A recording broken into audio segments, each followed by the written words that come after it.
Hello and welcome to Networking Etiquette for those who will be on soon to be on site visits. This is the Drucker Office for Career Strategy, and you're hearing from Associate Director Jeff Boyan and Isabel Wright, Assistant Director here at Office of Career Strategy. Great. So today we're going to be talking about networking etiquette, and I wanted to first start off with why is networking so important. So it's more than simply meeting with others and expanding your connections. It's also access to the hidden job market, which we'll talk about in the next slide, and finding a great mentor and learning from others. So how do you access the hidden job market? Well, through informational interviews, networking, building professional relationships with industry leaders and alumni who work in fields you want to enter.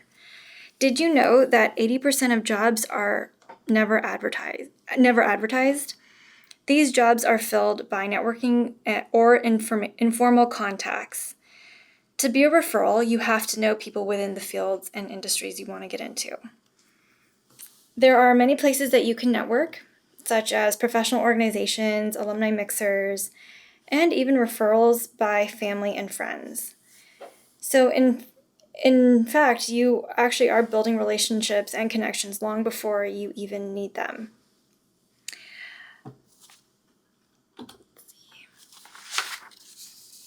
I like to use the word relationship building over networking because you are, in essence, building professional relationships whenever you meet people. It's simply making other people aware that you are looking for a particular job or in a specific field. And to do so, you need to have an elevator pitch. An elevator pitch is essentially a speech about you, who you are, what you do, and what you want to do. So if you're job hunting, if you're looking for a transition into a new field, or if you're simply looking for a mentor. Your elevator pitch is a way to share your expertise and credentials quickly and effectively with people you don't know, people who don't know you. It should be brief. Restrict the speech to about 30 to 60 seconds, which is roughly around the time it takes to ride an elevator, hence the name.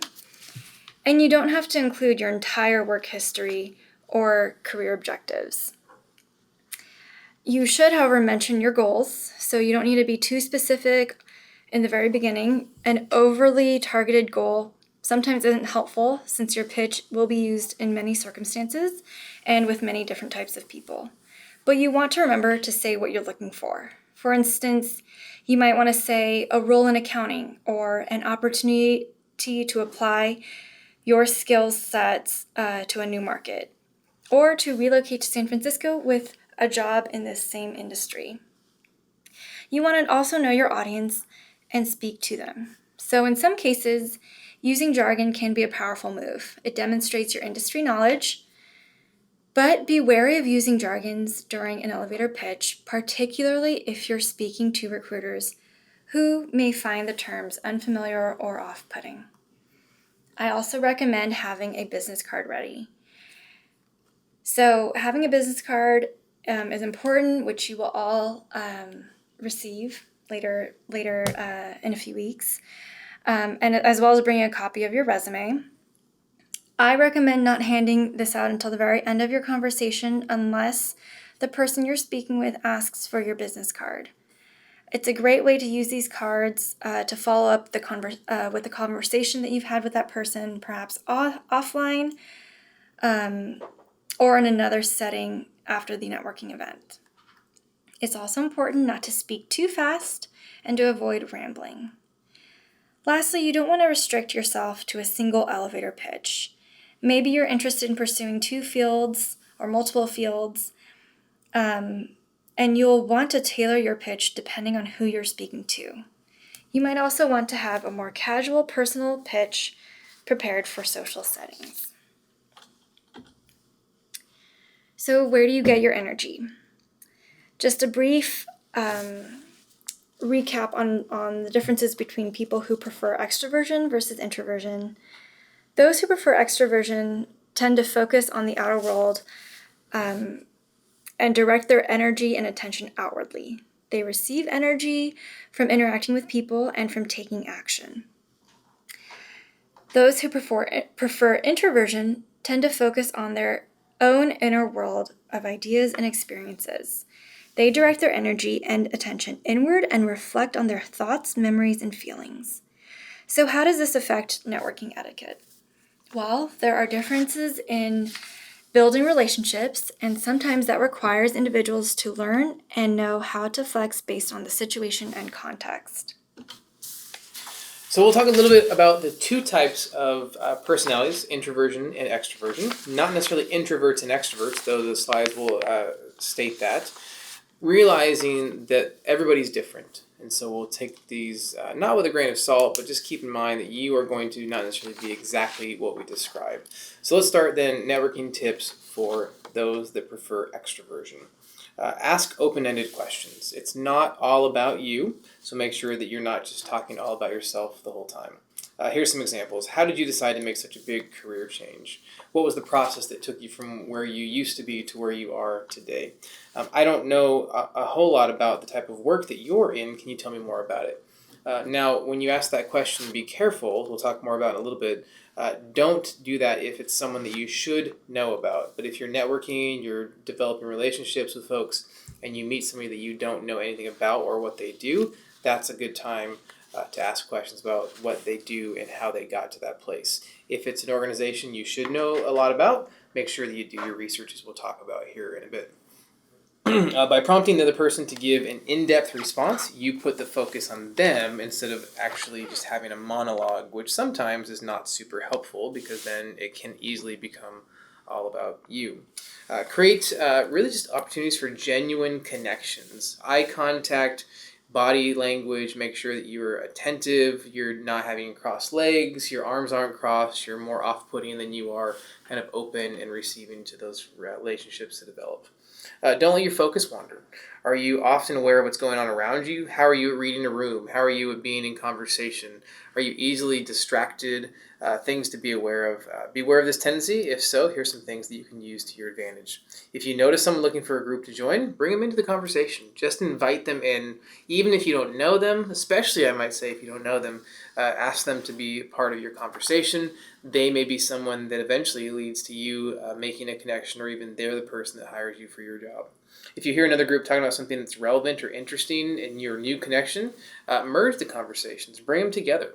Because just because you may not be looking for a job doesn't mean that they're not looking for a certain job in that area. And so as you are seeking to connect other people, that might actually then benefit you in the long run as well.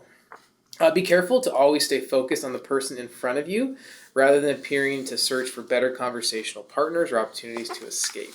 So once you're locked into somebody, lock in until the conversation is over, and make sure that you're not distracted by listening or even appearing to listen or seeking other conversations to be a part of. One of the big drawbacks, I think, in conversation these days, especially I would argue in the States, in more of a Western way of thinking, is we are so busy waiting for somebody to stop talking so we can get a word in edgewise that we stop listening and then we don't know what's being discussed. So make sure you're very attentive, you are listening intently, you're actively listening. Don't just hear them, but listen to what's being said so that you can continue to engage in the conversation.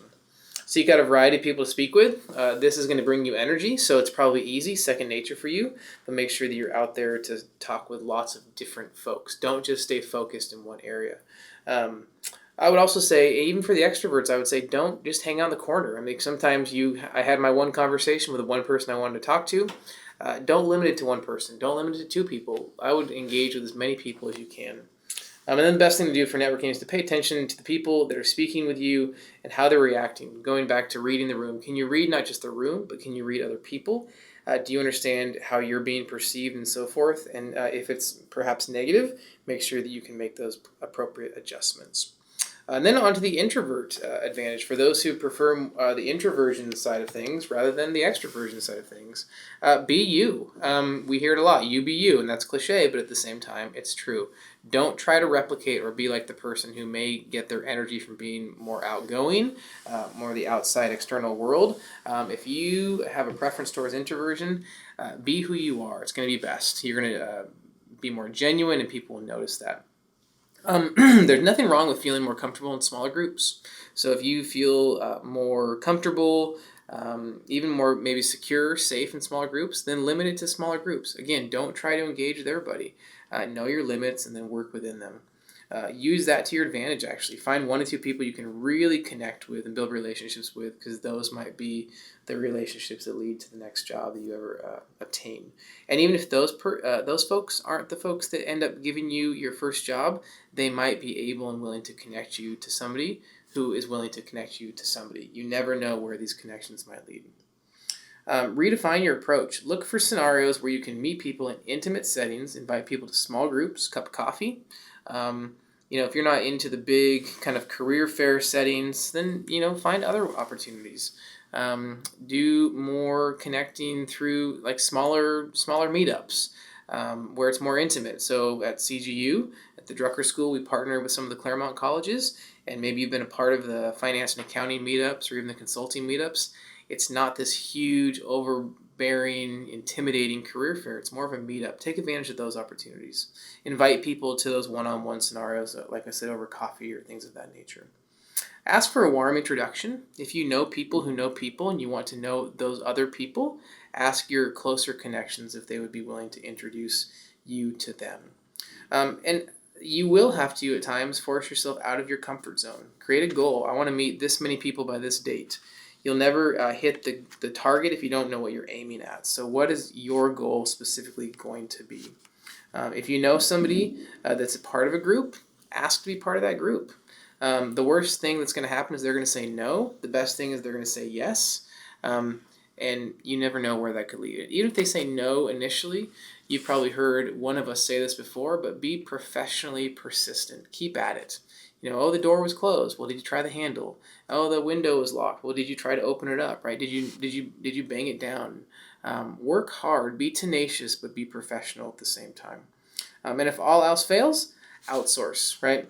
There are companies that will introduce you to key business people. Both sides approve, and the connection may be easier. But even then, with the amazing opportunities to connect on LinkedIn and things of that nature, which we'll talk about in a bit, you don't really need to outsource. Just use the resources that are available to you for free, basically. So you're going to network. You're going to build relationships. You're going to go places. You're going to hit organizational site visits. So what should you do in anticipation for that? Right? Even if it's not specifically an opportunity to network, you're still going to have opportunities to network, to build relationships within those site visits and elsewhere.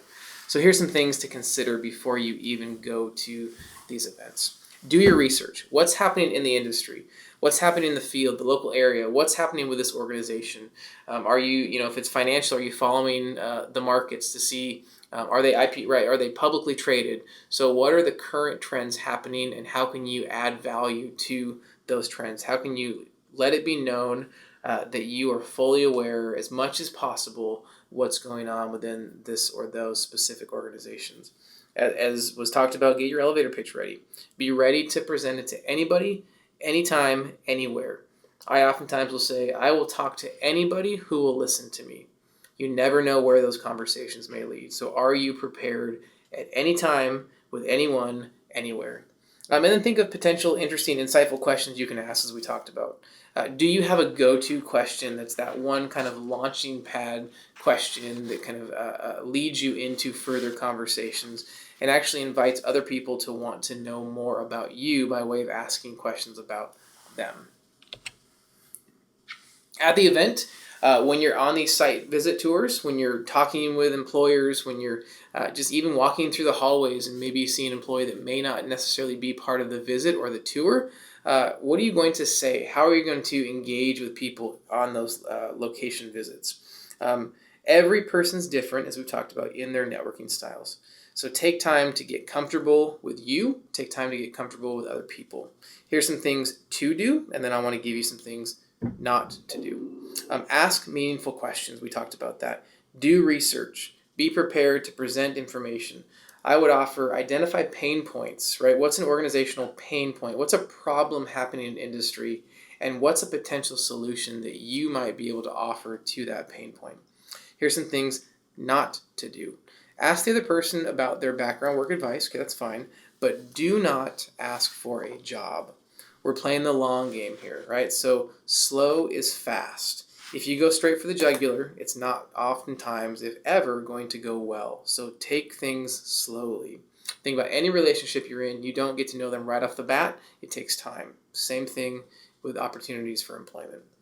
Listen more, talk less, and make sure it's a two-way conversation. If you dominate the conversation, they will remember that, and it will not, probably 9 times out of 10, go well for you. Be present, take genuine interest. Even if halfway into the conversation you have lost interest, do everything you can to show that you are still interested, and at the same time, perhaps look for an exit strategy. Ask for business cards, and then make a note on the back. Remember things about the people with whom you speak. It's going to be really important when you're sending, as we'll talk about here, thank you notes, or if you're sending a follow-up LinkedIn invite, that you are able to speak specifically to things that you talked about when you engage with them. Don't just say, oh, very nice to meet you, and walk away. Make sure that there's something lasting that you take with you and you leave with them as you exit that conversation. And then you want to make sure that you leave a lasting impression. You can see this quote from Sonia Parker. Almost everyone will make a good first impression, but only a few will make a good lasting impression. What's your lasting impression? What do you want to be remembered for? Right? If you've met with us in the office, you've oftentimes heard one or both of us say, you don't necessarily want to leave either like a sense of, oh my goodness, they were amazing, or oh my goodness, I never want to meet them again. You want to have this lingering kind of, there's something different about them. What are you doing to stay with the people with whom you meet? Right? Smile, make eye contact, introduce yourself, be engaged, have a strong handshake. My 10-year-old, we teach him, have a strong handshake. And it's amazing how many adults will shake his hand and they'll say, that's a great handshake. You will be remembered for your handshake. So make sure, it sounds weird, but practice your handshake. Think about these things. Practice your elevator pitch. Speak to yourself in the mirror. Ride up and down the elevator and speak to yourself out loud, perhaps. Pretend you're talking on your phone if you think people are going to think you're weird. Bring your best, right? I like to say bring your A game. Don't bring your B game. Don't bring your C game. Sometimes we feel like that. And maybe on those days, don't go out. Don't try to network.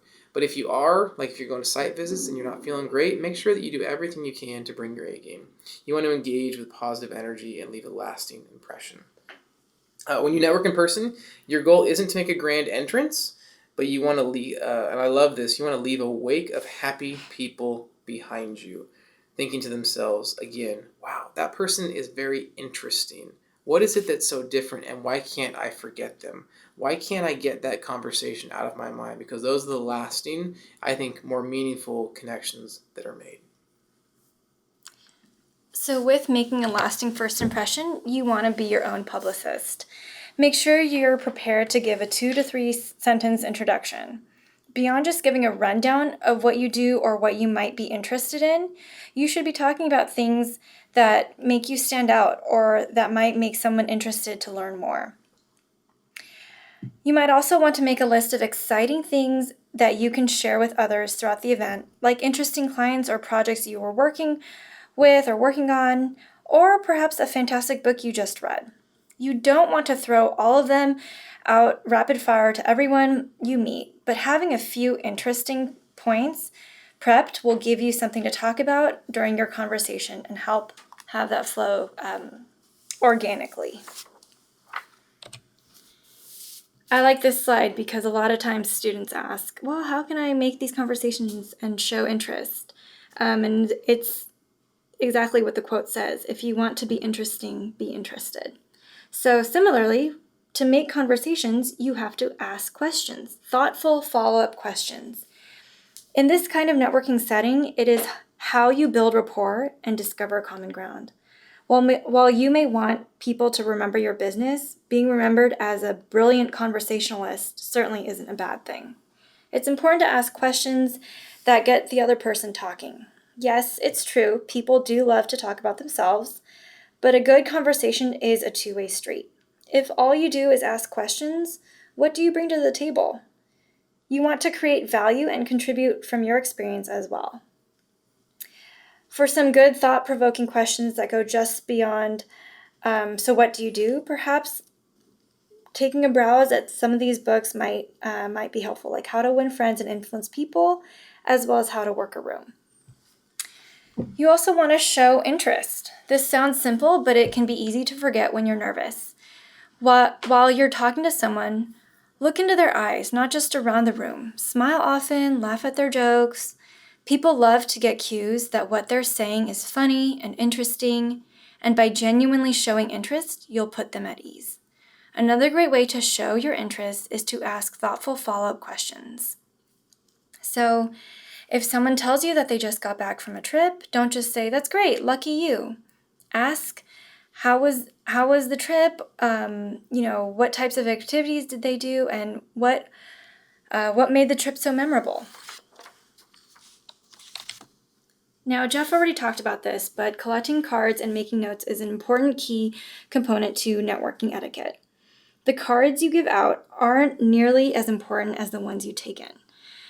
Sure, giving out cards, if people ask for them, and even if they don't, it's important, and you want to reinforce that in your conversation, but equally, if not more important, are the cards that you get from people because you want to follow up with them.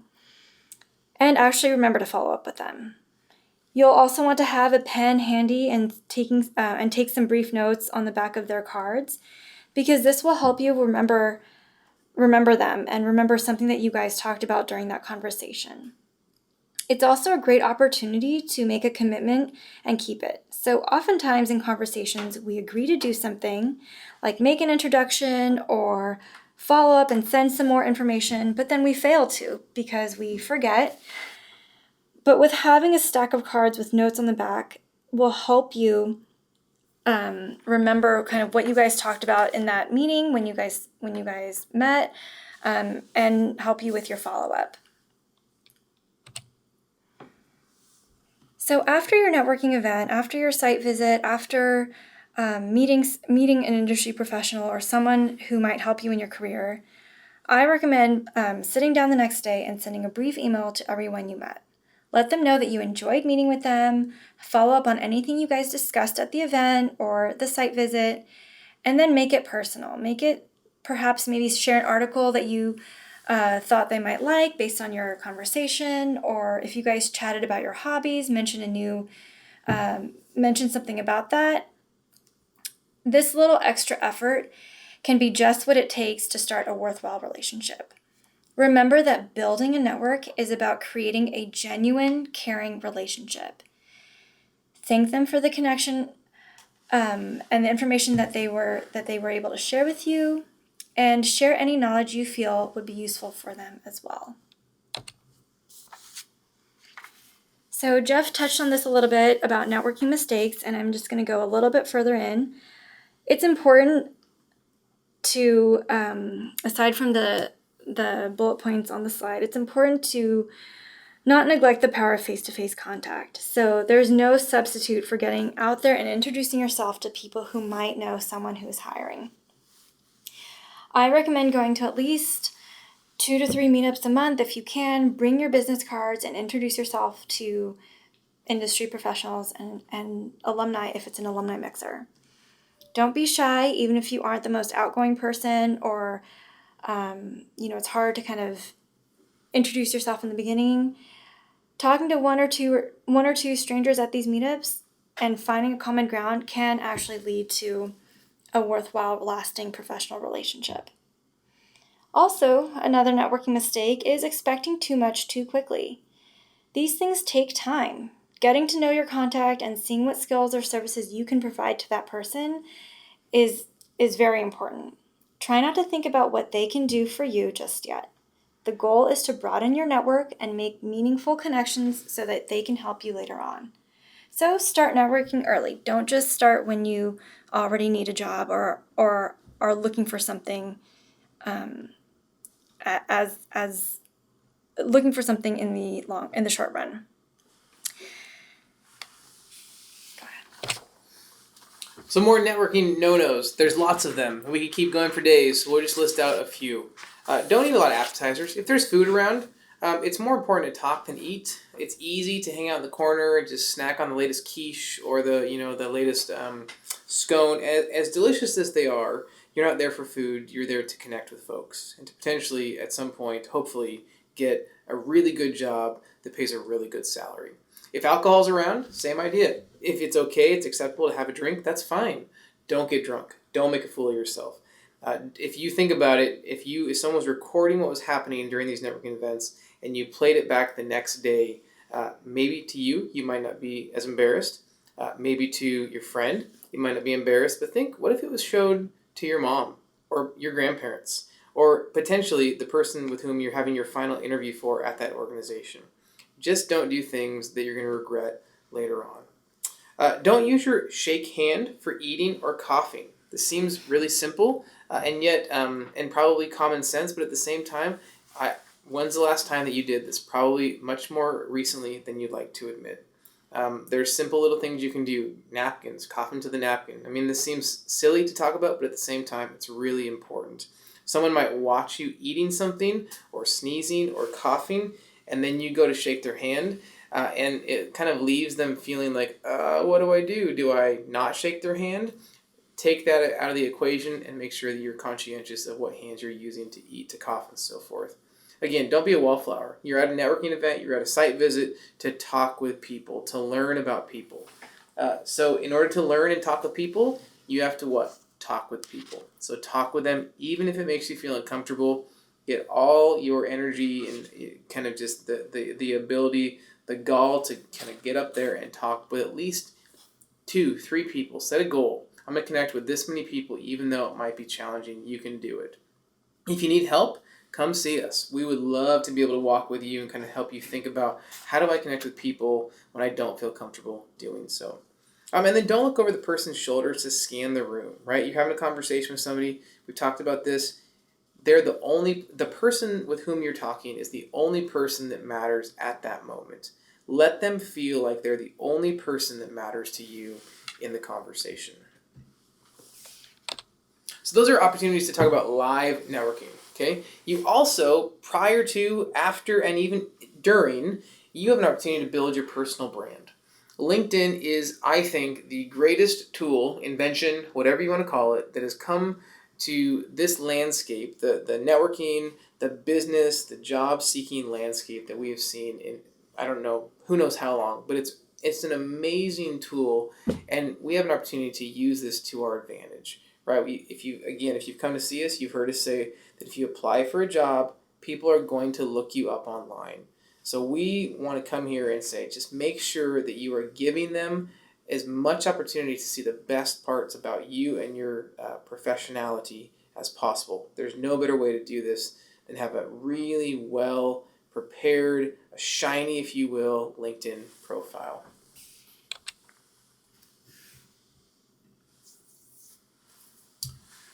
So if you use LinkedIn, just remember that you can pay for, I think it's an updated, more resourced version of it that's way too much money and you don't need to pay it. So don't pay it. Most of what you need for the job search, for the networking purposes, is all 100% free. Okay? So how do you use LinkedIn?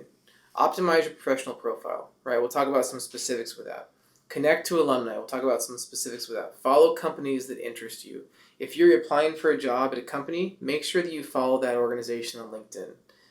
It seems, if you think even 5-10 years ago, this was not even part of the discussion or the equation, but now, if you're not following them and you're interviewing for them, there could be some potential questions asked. Why is this person not following if they want to work for us, but they're not really interested in what's happening? Join groups specific to your industry. This is a great opportunity to network with folks. When you're in groups, you can oftentimes connect with people that you're not a second degree connection to. If they're a third or even, I don't know if they have fourth, but if you're really far removed from these folks, if you're in the same group, you can oftentimes connect with them. And then publish original content. This is an amazing opportunity on LinkedIn to publish original content where you can actually write as though you're an expert and have people come to your site, your profile, to learn things when they go searching for you, if it's about industry or jobs or organizations. To have something that's already prepared to show them that you know what you're talking about can really go a long ways. So who uses LinkedIn? Just a few people, to the tune of 467 million people and counting. And now there's even more after I just said this word. There's 4 million companies, there's 40 million students and recent grads, 60,000 college and university alumni groups, 150 plus industries, and every executive probably from every Fortune 500 company, or I should say most executives from every Fortune 500 company is on LinkedIn. So to sum it up, who's using LinkedIn? Pretty much everybody. If you're not, you need to be on LinkedIn. And if you need help with that, that's where we come in, and we'd be more than happy to help you with your LinkedIn profiles. So how do you build a professional online presence? There's lots of ways you can do this, but again, the best way to do that is through building a really good LinkedIn profile. So here's a checklist. Do you have a good photo? Do you have a good headline? Do you have a good summary?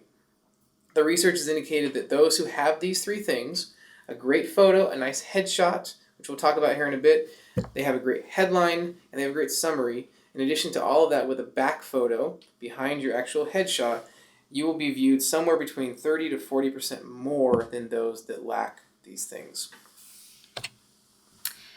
More profile tips for students and for professional industry professionals. Like Jeff said, you want to have a strong professional photo.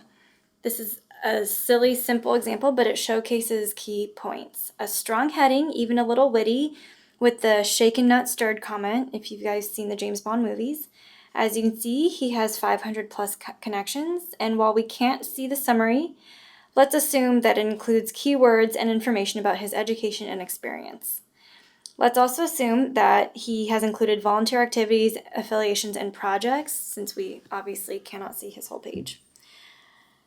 But what we can see is that hopefully he's customized a URL, as we can see on the next example on the bottom left, where this person can add their resume or cover letter or other documents on their LinkedIn page that people can view. Just another example, you can see her where she currently is, her previous institution, her education, and again, a strong heading. So the headline is arguably the most important 120 characters in your profile. Ultimately, your headline should answer the following two questions. Does it tell your story or say why you are on LinkedIn? Does it include some of your most important keywords? This is so important. You have to get it right. Like Jeff and I said previously, we're here to help. So if you want an extra pair of eyes as you continue to build your profile, please come see us. We're more than happy to help. Now with the summary, it's essentially a cover letter and elevator pitch sandwich. It's about 2,000 characters, more or less, and it's a summary of the most important stuff that you want to get across to your reader. Clearly define where you're trying to go in your summary. Ask yourself, is this written in first person, third person? Does the first paragraph clearly tell folks why you are on LinkedIn?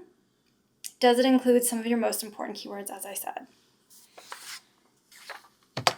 And my favorite, utilizing the LinkedIn alumni tool. So you can also access your undergraduate institution as well if you go on linkedin.com/alumni.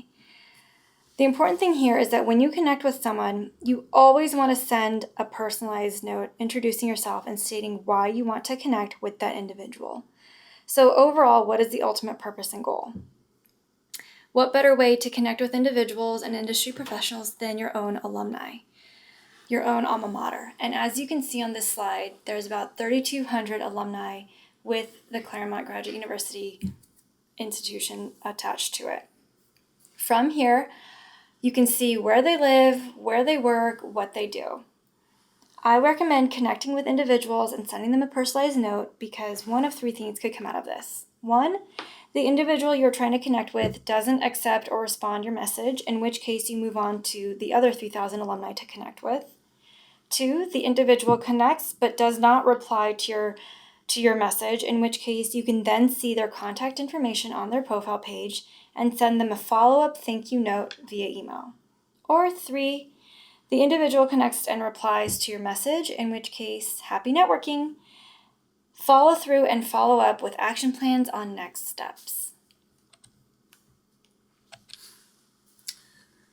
So a couple other things to add as we kind of bring this webinar to a close. Research professional organizations. You've heard us say research the organization, research the individual, but also research the professional organizations. So whatever those organizations may be, the organizations that you are a part of or that you want to be a part of, make sure that you know about them, you know how you can contribute to them, and you know how you can belong to them as well. This is another element of your network, right? So it's not just individuals, not just organizations, but it's professional organizations, places that are actually doing more and more development from a professional standpoint that may be helpful in the long run or in the short run for your professional development yourself. Your network is your net, catch this, worth. Let me say it again. Your network is your net worth. Subscribe to emails. So all of these that you see here, this is of course just a very, very small sampling.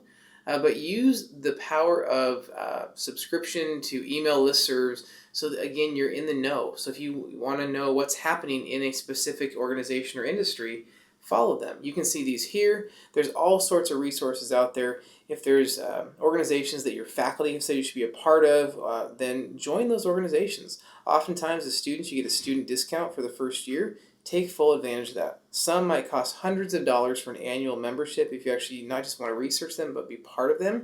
Student discounts can sometimes be as little as $25 per year. Take full advantage of those things.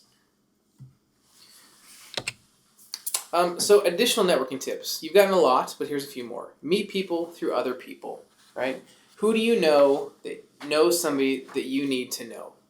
Leverage social media. Of course, LinkedIn, but are there others? Twitter.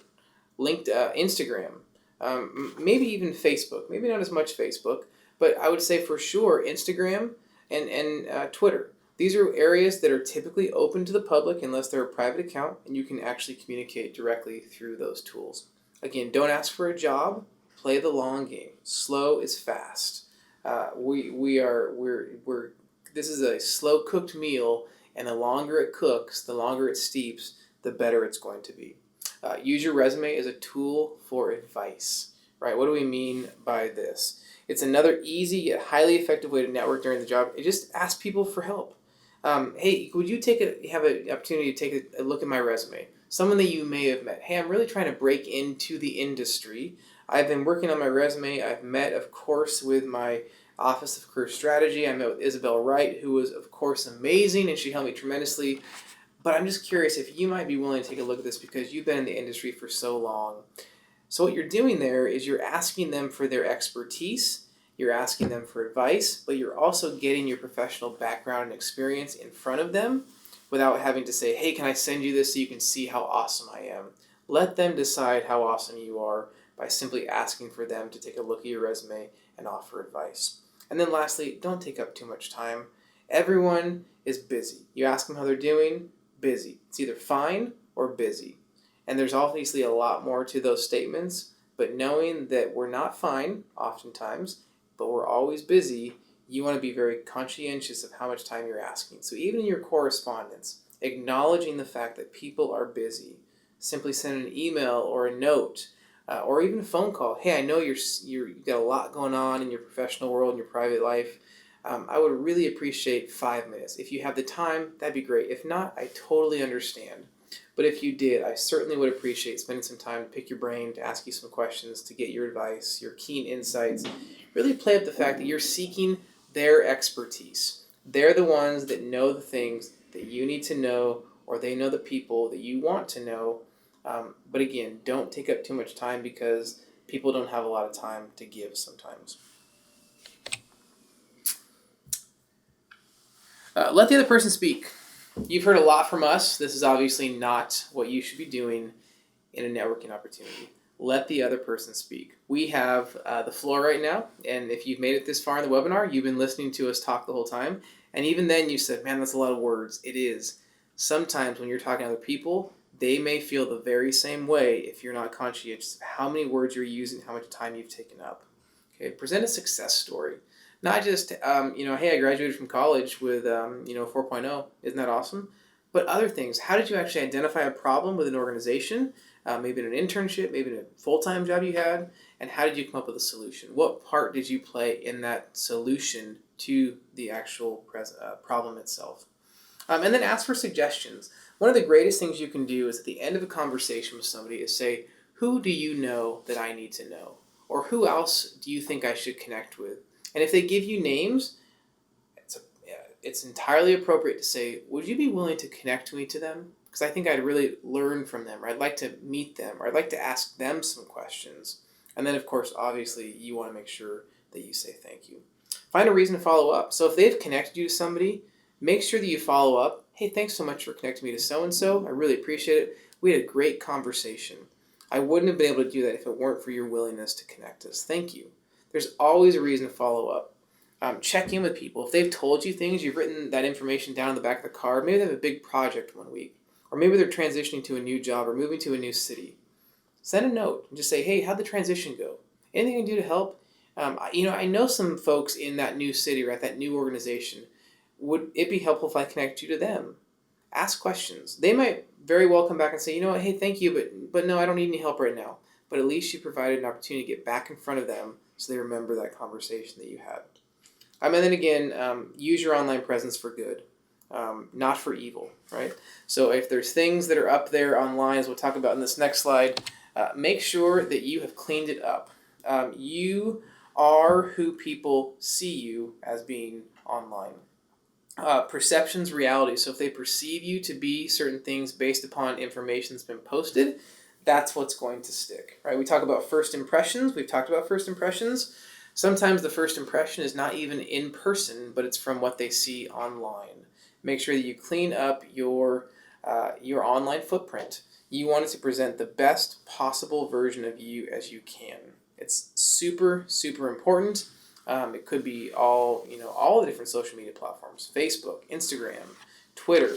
Are you saying things? If you have been watching the news at any point in the last 12, 18, 24 months, you hear of all sorts of people losing jobs because of things that they posted from when they were, 15 years old, sophomore in high school. These things will catch up with you. It's just a matter of time.